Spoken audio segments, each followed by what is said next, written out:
نبی پاک صلی اللہ علیہ وسلم نے فرمایا 3 مرتبہ صبح 3 مرتبہ شام اعوذ باللہ السمیع العلیم 3 دفعہ یہ پڑھو، اور 1 دفعہ سورۃ حشر کی آخری 3 آیات هو اللہ الذی لا الہ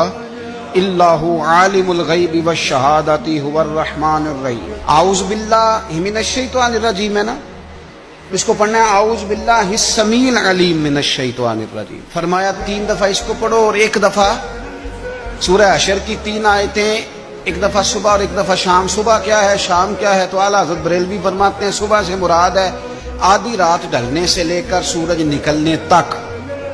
آدھی رات ڈھلنے سے لے کر یعنی تہجد کا ٹائم سے لے کر سورج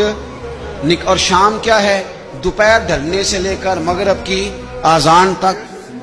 یہ شام ہے۔ اب سن لیں، یہ ترمذی کی حدیث ہے سیاستہ کی، نبی پاک نے فرمایا جس نے 3 مرتبہ اعوذ باللہ پڑھی اور 1 بار سورہ حشر کی آخری 3 آیتیں پڑھی، 1 دفعہ صبح پڑھے 1 دفعہ شام پڑھے، نبی کریم علیہ السلام فرماتے ہیں اگر صبح پڑھے گا تو 70,000 فرشتے شام تک، اور اگر شام کو پڑھے گا تو 70,000 فرشتے صبح تک پڑھنے والے بندے کی مغفرت کی دعا مانگتے رہیں گے۔ چلے میں تو اس بات پہ بھی بڑا راضی ہوں کہ پہلی دفعہ اہل سنت میں ایسا ہو رہا ہے کہ وظیفہ ملنے پر لوگ نعرے لگا رہے ہیں۔